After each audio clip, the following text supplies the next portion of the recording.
Today's episode of the Star Local Media High School Sports Podcast is brought to you by Poor Richard's Cafe and Star Local Media. Poor Richard's Cafe, Plano's oldest restaurant since 1973. They are open daily from 5:30 a.m. to 2:30 p.m., serving the three most important meals of the day: breakfast, lunch, and dessert. It is true Texas home-style cooking made with love and grit. That is Poor Richard's Cafe, located off of Avenue K in Plano.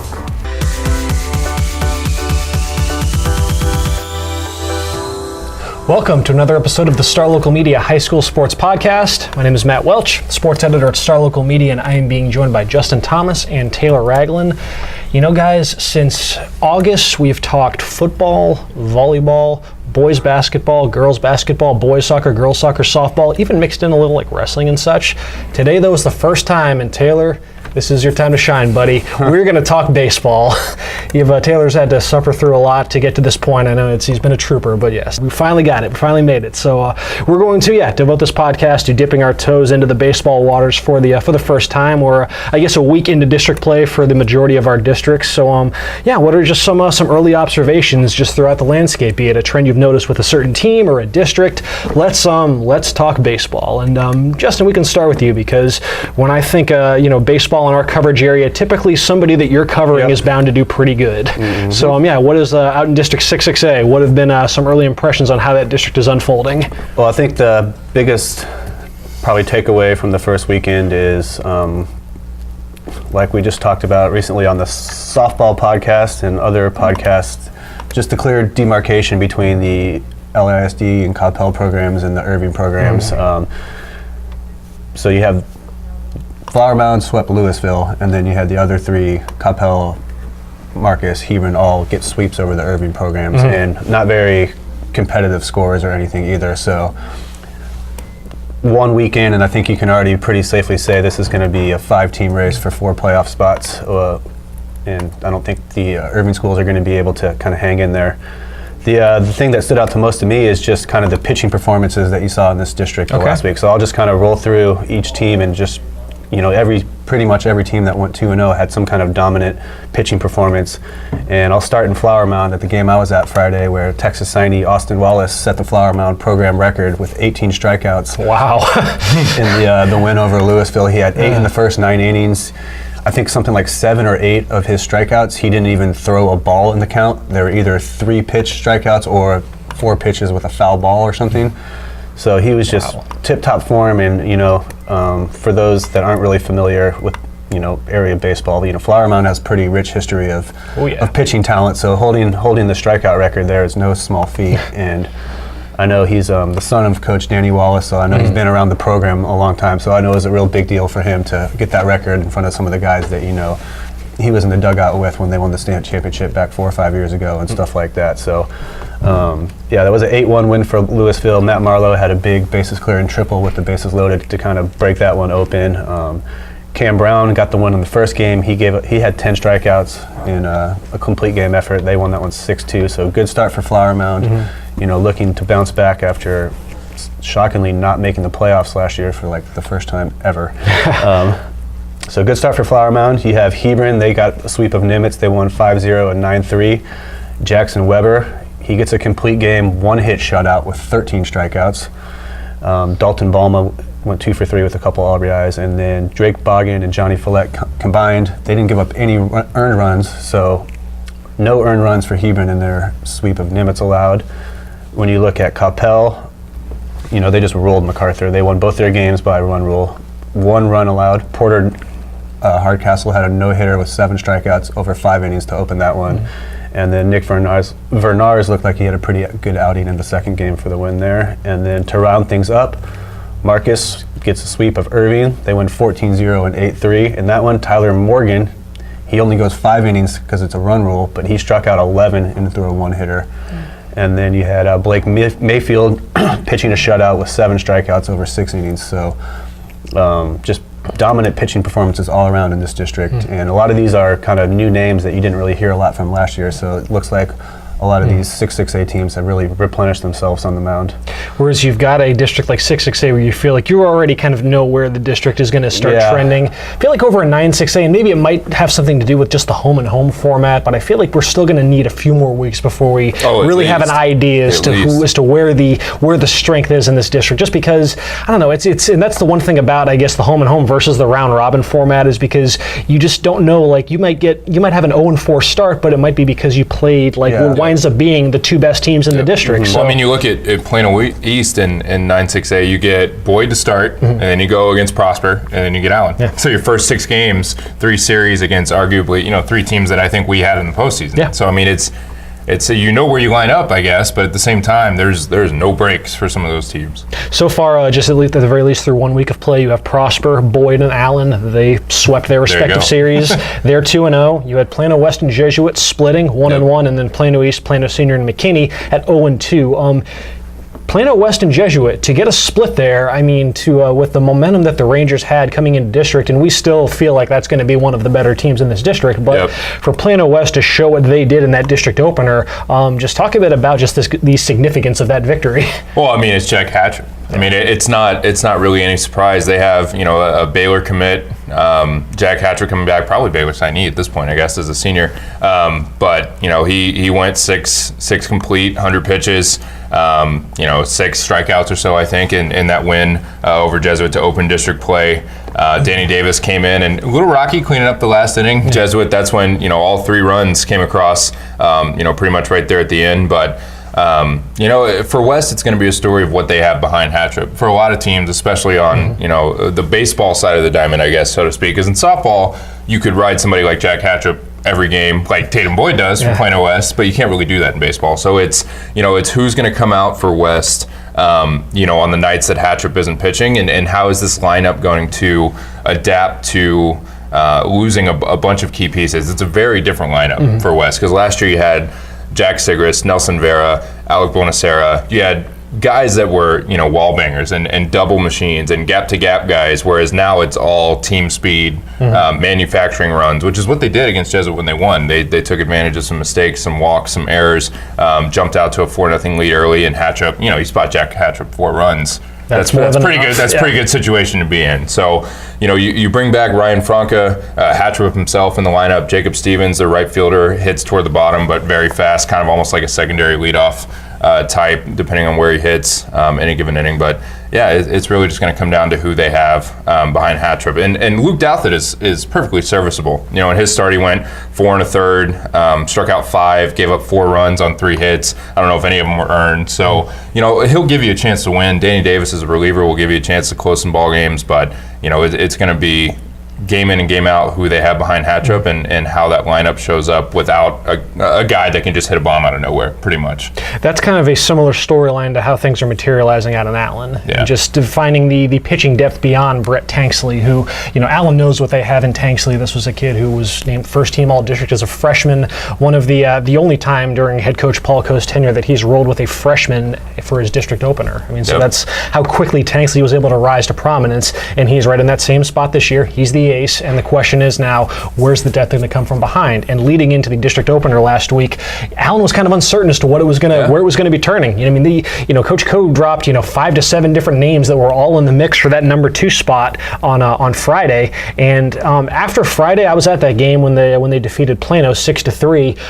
It's only one game, so again, sample size has to be taken into consideration. But at the very least, through one round, Allen's got to be feeling all right at the very least with what Sean McVitie was able to show against Plano. He pitched 5 innings, allowed only 1 hit, 1 earned run, 5 strikeouts, 1.8 ERA. If that's what Allen's going to get out of its number 2 spot behind Tanksley, they're going to be in great shape. The question is going to be, though, just what happens then, I guess, with the development beyond that now with the bullpen, because you had Tanksley, you had a solid outing against Plano. He threw 6 1/3. He did give up 3 earned runs, 7 strikeouts, but the bulk of that damage came later on in the game as he got closer to that 100 pitch count. count.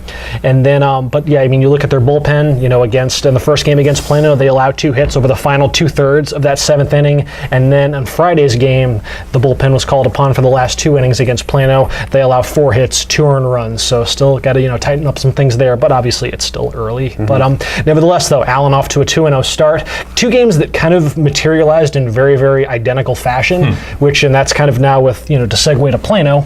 Plano just flat out, coming off these first 2 games, and again, sample size notwithstanding, got to start games better. Outscored 5-0 in the first inning in both of these. I read your story on Friday in both these games, and just to immediately be put behind the 8 ball with, and Plano's got, they have some experience back. Like Austin Atkinson was a kid who threw some meaningful innings last year as a sophomore, but on the whole, their rotation is fairly young. So that's the thing. When you get when a team comes out and they're already getting on base and getting to you in the first inning, that can kind of affect your composure a bit. So nevertheless, the Plano was able to settle down and play things very well from that point forward. The bats come alive late in both these games, and actually, they lost 7-4 in game 1, 6-3 in game 2. They actually did have a chance at potentially tying up both of those games. So, but nevertheless, just a little case of too little, too late. But just on the whole, whether it's pitching, defense, the bats, just Plano has to balance things out a bit more to where they're approaching the plate with the same kind of sense of urgency early in games as they are a bit later. And then I guess with a team like Plano East, so they got swept by Boyd, but I don't think they seemed to show fairly well. Oh yeah, they were actually in position to potentially win one of those games. It felt like. Yep, one was extra innings, 4-3 loss to Boyd, and then the next one was 3-0. Yeah. So it wasn't like they were really out of either of those games. They get shut out in the second game, but with East, it's really just a tale of one maybe possibly budding superstar in freshman Caleb Bergman, who is Jordan Bird, talking to him before this season, said it's a guy that's really under the radar, obviously being a freshman, being on a team that was 2-12 in district last season, but a guy that he feels like is really going to surprise some people. Elite outfield defender, going to hit near the top of the order, I'm sure, just kind of does it all. But they also bring back a ton. You look up and down that lineup at guys like Jonathan McNair, Chase Cotton, Jake Jennings. They bring back a ton. So with them, it's going to be, I feel like they're going to be competitive, especially at the plate. I feel like they'll play good defense. That's something Bird really emphasizes. It's just going to be on the bump because the arms are so good in this district. The arms are just so good across the board. Because East has a guy like Caleb Hines, Prairie A&M commit. Good little southpaw, great, good arm, but he's not a Brett Tanksley or a Jack Hattrop or it's that next level elite arm that Plano East I don't feel like really has. Bird's more confident in their depth on the mound and more confident in the competitors that they have, and obviously it showed. 2 really good showings, but it still may be another year where they're just not quite ready to make that jump to the Allens and the Prospers and even the Plano West potentially. But we'll see. They could surprise some people. They're certainly going to be more competitive. I expect them to be more competitive. I expect them to steal some wins from people that don't take them seriously and kind of just look at what they had last year. So the jury's out on them, and it may be out until after they get through. I mentioned they open with every team that went 2-0 last week is the team that they have to play for their first 3 series. So the jury may be out on them completely until they can really start playing some of those teams that are lower down the rung. So that's we'll what we see. call a baptism by fire for the Plano East Panthers. They're right in it for sure. Before we get out of here and transition to our student athlete spotlight, just some quick thoughts on District 8-5A, be it the Colony or Lake Dallas. Yeah, sure. Lake Dallas is kind of like a Plano West almost, where you lose Mason Meeks, who Ryan Howard will be the first one to tell you, the head coach of Lake Dallas, that replacing a 0 ERA in district is impossible. You don't have too many guys come around on a year-to-year basis that aren't going to give up an earned run in district play. But starting quarterback Ryan Deversman on the football team, 2-sport star. He went out Friday and avenged. Lake Dallas split with Justin Northwest, lost I believe 3-2 in the first game, and avenged that loss with a complete game shutout from Deversman Friday. He had 11 strikeouts, 1 hit, just really carved him up pretty much all game long.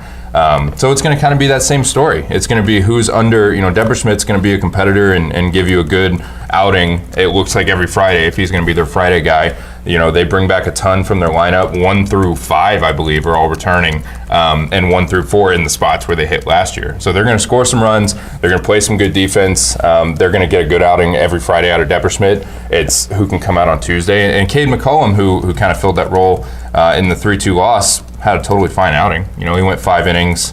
Gave up 3 earned runs, but that gives you a chance to win. So in a pretty wide open district without Prosper kind of being the boogeyman, I expect Lake Dallas to be near the top pretty much all year. I think this is a season they may take another step forward and be up there in the discussion for a district title.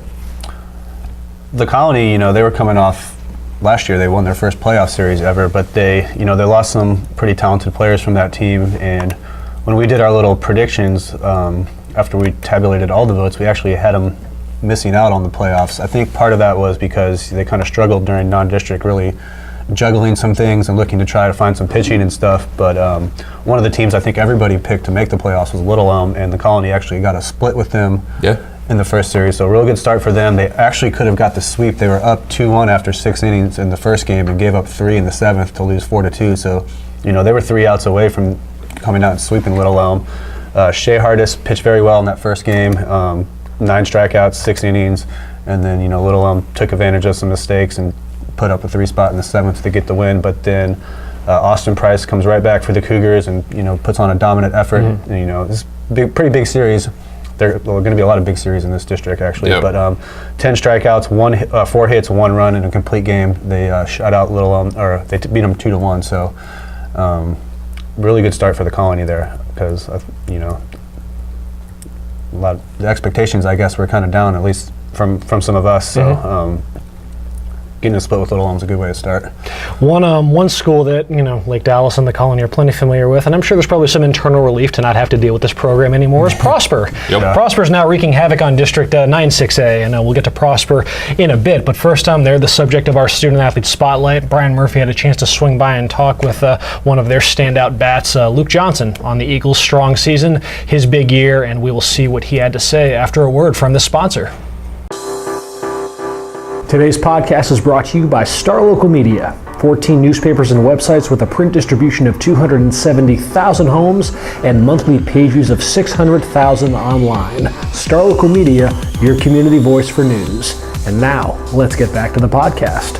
All right, I'm here with Prosper senior catcher Luke Johnson with the 17-2 Prosper Eagles. And Luke, thanks for taking the time to hop on our podcast. And so 17-2 to start the year, first ever year in Class 6A. Y'all faced a lot of tough teams. Y'all beaten a lot of tough teams already. What has kind of been the recipe to the success so far here in the 2019 season? So far this season, we've just had a lot of guys step up. Last year, we graduated a ton of pitching, and then this year we kind of didn't know where we'd stand in terms of pitching. And we've had guys like Caleb Putnam and Jake Cosner and Jack Warren really come into their own as pitchers and leaders of the pitching staff. And then you have guys like Adam Sheriff, who, I don't know, we didn't even expect to start this year. He came up and he's just been hitting the crap out of the ball, and it's been awesome so far. Now to have guys back like yourself and Connor Jackson, the defensive player of the district last year, and I know you're the power hitter of this team. Talk a little bit about your role, and then guys like Connor, those returning seniors that went through the ringer of the playoffs last year, that long deep playoff run y'all had. Talk about those guys' roles as well in this team. It's excellent to have that great group of seniors back for this year. Having CJ at short, leader of the defense, and then having me behind the plate, Braden Webb in center field. Braden Webb's a 3-year starter, and he's usually started at second base, and then we just put him in center field this year, and he's been playing lights out. And it's just been, I don't know, everything just seems to be going well, and we're just kind of clicking right now. Now, what better way to start the district season than y'all's performances last week against McKinney? A pretty good McKinney squad. It's a really tough district, and y'all rule them on Tuesday. Y'all beat them again Friday. Was that kind of the ideal way to start the district season? I mean, you can't really wish for a better start than that. I mean, it was just great. Offense came out Tuesday night, firing.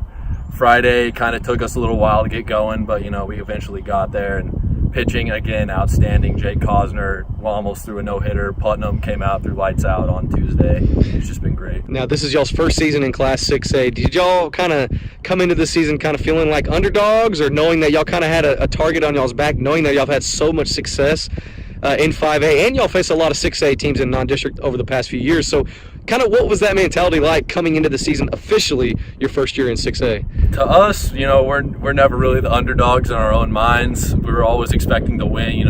We've gone 3 rounds deep like 7 years in a row. So we never come out and think, oh, we have to play great to beat this team.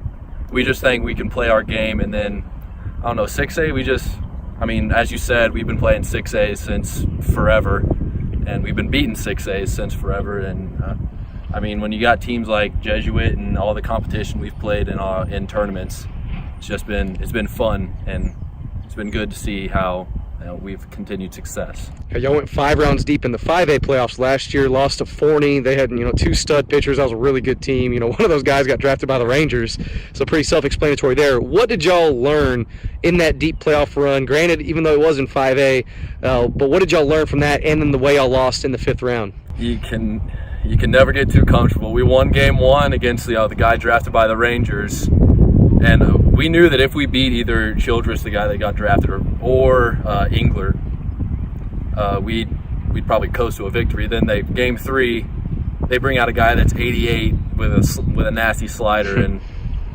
after the first game, we were planning our rooms for state. We were planning who we were going to stay with. So I think we just got too ahead of ourselves, and we're just going to keep learning from that. Now, head coach Rick Carpenter, legendary coach, the father of Matt Carpenter, playing with the St. Louis Cardinals. What's it like to have, that type of legendary coach leading this program? It's you can't really ask for a better coach than that. He's kind of why I came to this school. I moved here from Kansas City my freshman year. And, it was pretty easy when, you see a coach that's won 700-something games. He was at 700-something at the time. Now he's 860 or something like that. And, you don't get that many wins by accident. He's brilliant. We love having him here. Now, y'all have, one of the cooler, stadiums, high school baseball stadiums, in the state, really. You got the Green Monster, behind y'all. Do y'all feel like it gives y'all kind of an advantage? Oh, what do you think other teams think of when they have to roll in here and they see that big Green Monster behind you? I think it helps us in that we don't change our game because we have that monster. When other teams get here, they try to pull the ball, they get pull happy, they try to put one over the monster, and, they get around the ball, they get rollovers to shortstop. And we just we stick with our approach, and we know that, that wall is our advantage. Thanks again to Luke Johnson for taking the time to chat with Brian for our Student Athlete Spotlight. And in the meantime, we've subbed in Brian Murphy and Kendrick Johnson. I'll be playing the part of Devin Hassan. Devin is out sick today, so we're just going to continue just batting around some early takeaways from baseball season. So Brian, Kendrick, whoever wants to get the ball rolling, guys, just what is one observation you guys have had so far within these first few weeks of the season? Got a dual observation. It's coming a long season for the McKinney Lions baseball team. They're very young and very, very green, like me and Brian's shirt.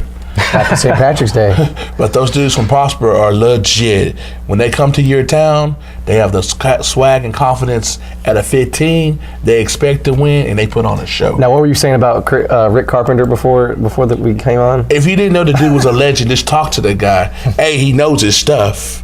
B, he just has that aura like, I got this. Don't worry about it. Yeah, and they feed off of that. Yeah, so Prosper head coach Rick Carpenter, he just got his 867th win. He's now 4th all-time the Texas high school coaches wins list.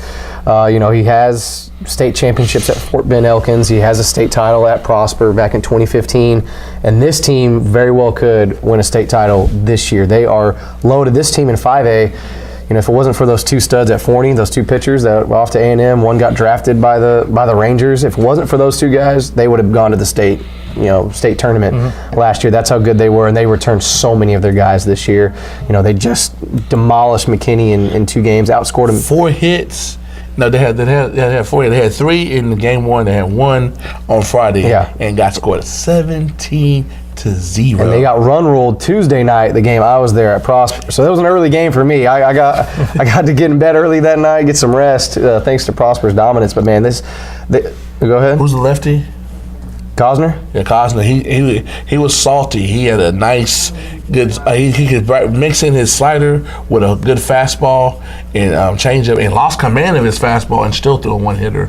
But like in the third, fourth inning, he had a big carry, a big situation. He had a run on base through a walk, and it's like he just fed off of it. And he's been a contributor on this varsity since he was a sophomore. Now he's a senior.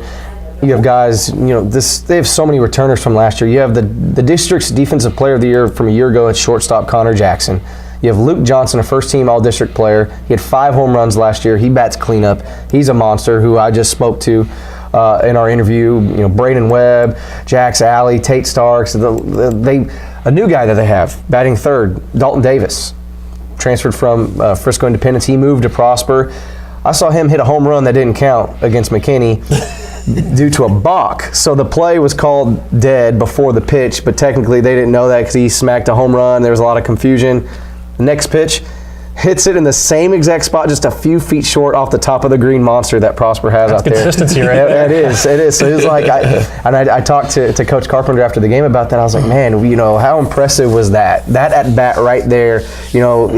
A lot of kids could just crumble right there and be like, I just hit a home run. Now I'm about to strike out. Now I'm about to pop up or something. No, he beat the mess out of the ball on the next pitch en route to that route of McKinney. But man, this team Prosper. They've beaten Wakeland this year. They've only lost to Argyle and they've only lost to Coppell. And that is no shame in either of those losses. Elite company right there. Coppell, one of the best 6A teams in the state. Argyle, the best 4A team in the state, if not the best team overall in the state, really. One of them for sure. And they've just beaten everyone else. They rematched Coppell again later on. They beat them 7-0. They've beaten Sachse. They've beaten Dengar. They've beaten Flower Mound. They swept McKinney. We'll see when the going gets a little tougher when you start facing Plano ISD, McKinney Boyd, which could be a good transition. So McKinney Boyd, the Broncos started off 2-0, got a good sweep over Plano East. They were down 3-1, came back and won 4-3, got the dub, and had a shutout, 1-3-0. In this game, it don't matter how you win. It's that you win. And so they're doing a good job staying consistent. They're a team that they do what they have to do to win. They can I looked at their scores. They've been in 12-11 shootouts and 2-1 pitchers duels. So they tend to come out on the good side. They ride the backs of Tyler Collins, who's a stud center fielder and sophomore. He's like, you like this analogy, old school Kenny Lofton. He's a young Kenny Lofton type player. And he's lefty too, so he gets out that box fast. Cleveland Indians, Kenny Lofton? I forgot you were a 90s baby, my bad. He was the district's newcomer of the year last season, if I recall. How about over in Frisco ISD, Brian? What are some really takeaways on what's happened? First off, how far into the schedule are they as far as district play goes? They're just 5 games. Okay. So softball, they're a little further. They're at 8 games. We're recording this on Monday, so they'll play tomorrow. But they're 5 games in already in the district season in Frisco, and take a guess. I want y'all to just take a guess who the top team right now in Frisco is. Wakeland. What you said. There you go. I mean, it's no surprise. They're 5-0. They won the district last year. They're a state contender year in and year out, and this year is no different. They have the district pitcher of the year from a year ago back in Justin Karbowski, who just pitched a great game. That's a great last name, by the way. Karbowski, his nickname's Carbo. What a nickname. He pitched a great game against Reedy on Friday. They have the reigning district MVP in J.D. Gregson. He's coming off a monster week against Reedy as well. So get this. They face Reedy, Reedy and Frisco Wakeland. They don't like each other. It's just this new rivalry. The kids know each other. There's a ton of kids that go to Wakeland that have siblings at Reedy, and it's an interesting dynamic. They're so close. And I'm seeing on Twitter, when they're hyping people up for the game, they're tweeting out the location, this and that. They won't say at Reedy High School. I saw Wakeland, one of the Wakeland accounts tweeted this. It said, against Reedy, the location, that school off Stonebrook. They won't say Reedy High School. So get this. So Tuesday, I pulled up to the game Friday at Reedy, and there's just Wakeland's warming up about 30 minutes before the game, and classical music is being played. It's really somber, really mellow, really relaxing. I'm like, okay, this is really either really classy or just it's not very upbeat right now to warm up. And I get in the press box and I hear, Tuesday at Wakeland, they were doing a similar thing, so Reedy wanted to return the favor while Wakeland warmed up, so they wouldn't get all jazzed up and pumped up before the game. I like that gamesmanship. It is. It's a fun little deal between Wakeland and Reedy. Is that all sports or just baseball? I feel like it's more prominent in baseball. They know each other really well. It also helps. Wakeland's really good. Reedy's really good. So there was a lot to be told, a lot to be seen when those two teams played a back-to-back series last week. And Tuesday night's game, I'm mad that I missed that one because Reedy was up all game long, and then due to the pitch count, Dalton Beck had to, they had to take him out in the 7th inning. Josh Foskey, who we know all about, terrific player. He bats in the top of the order. He's third base or first baseman normally. He's been kind of a closer, reliever role. He comes in, didn't have his best stuff. He blew up. I wouldn't say he blew it, but Wakeland's bats came alive. J.D. Gregson hits a walk-off home run to totally deflate Reedy. That kind of carried over into Friday night's game because in that game it wasn't even close. Wakeland won 14-4. They put 8 runs in the 3rd inning. Wakeland looked like Wakeland. And I talked to Chris Cox, I should say, Reedy head coach after the game. He said, I thought we were going to be able to right the ship, from Tuesday and perform well Friday night. And they did. They were up 2-0 thanks to a home run by Jordan Byers. Sophomore Jordan Byers. This kid at Reedy, he could be an MVP candidate this year. He was a starting pitcher, gave up 0 unearned runs. Gave up 0 earned runs in this game. There was a ton of errors, as you can imagine. He also had a 2-run home run in this game. He's there, bats right in the top of the lineup, sophomore, Oklahoma State commit, stud player for Reedy. And it looked like they were going to right the ship like Chris Cox said they would. And then he said, then Wakeland just started hitting the mess out of the ball. And they had 17 hits in this one, 14 runs against a really good Reedy team. And man, I don't know right now who can beat Wakeland in that district. At 5-0, first place in 9-5A. Yeah, Frisco Wakeland currently number 15 in the state, according to the TXHighSchoolBaseball.com state ranks. Prosper, number 6 over in 6A. So yes, Prosper's certainly one of the better teams in our coverage area thus far. Before we get out of here, just some quick notes on some stuff over in, East Dallas County.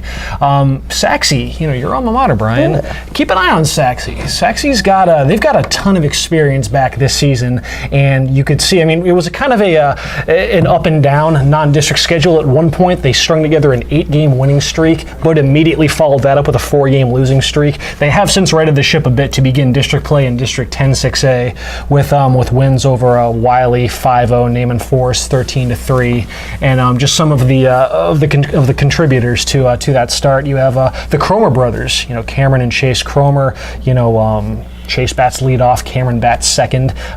Together they've batted a combined 400 from the plate those first 2 district games, 3 RBIs, and then you've got pitcher Chase Alford, who was an all-district first-team selection in the outfield last year. He's actually a pretty solid pitcher too.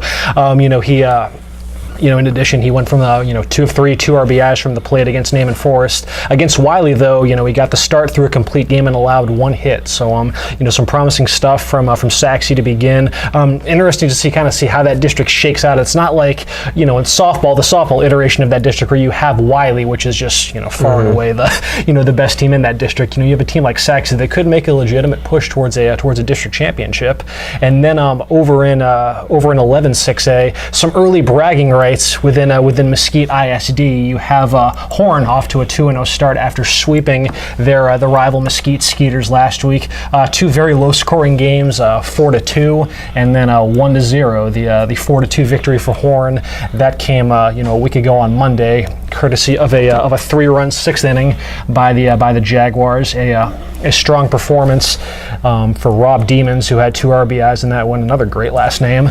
And then against in the 1-0 victory against the Skeeters, it was Ryan Rodriguez coming through with an RBI there. So again, it's for a lot of these districts, it's still so early to really kind of know where the power lies. It's but we'll see in the coming weeks. When you think of 11-6A, you think Rockwall ISD and programs like that as far as where the traditional strength has been in that neck of the Metroplex. But yeah, just some cursory observations for Mesquite ISD and Sachse as well. And I don't know, guys, that'll just about do it for this edition of the podcast. We will let's see. This is I guess we're recording this on Monday, so we'll be back later on in the week to offer up some observations on just how softball is shaking out as we inch closer and closer to the midpoint of district play.